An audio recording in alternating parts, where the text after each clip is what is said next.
జై శ్రీమన్నారాయణ అందరికీ cabbage egg చేస్తున్నానండి. ఆవాలు, జీలకర్ర, పసుపు,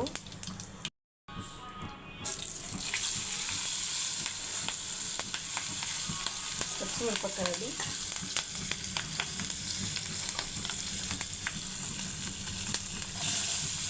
ఉల్లిపాయలు,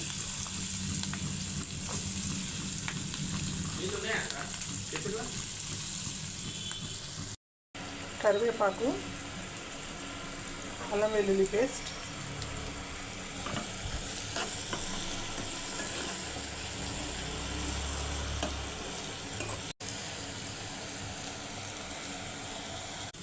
క్యాబేజీ వేసాను.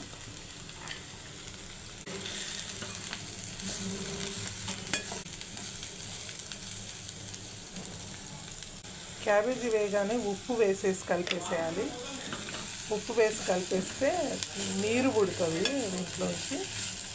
క్యాబేజీలో నీరు ఉంటుంది, ఆ నీరంతా బయటకు వచ్చి మంచిగా ఉడుకుతుంది. దీంట్లోనే కొన్ని టమాటో ముక్కలు,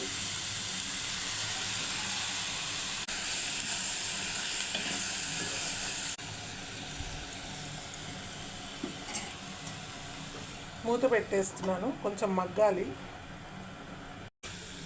క్యాబేజీ టమాటా ఇంకా మగ్గాలండి, ఉడకాలి. ఇది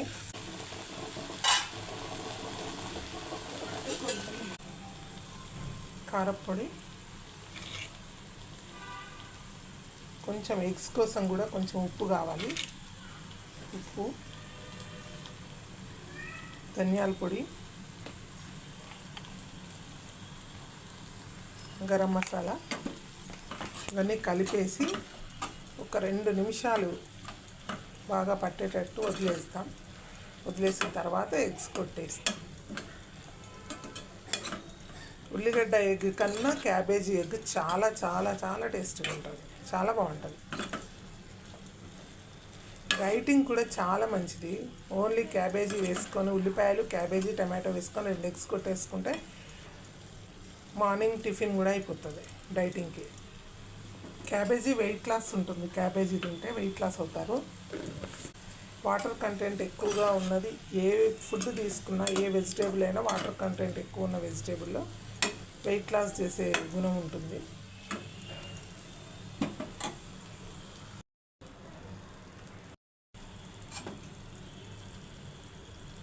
ఇంకొంచెం ఉడకాలి. ఇది కొంచెం గట్టిపడాలి.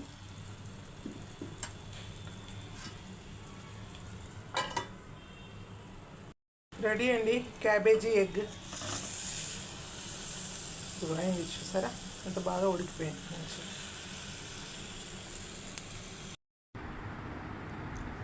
జై శ్రీమన్నారాయణ అందరికీ.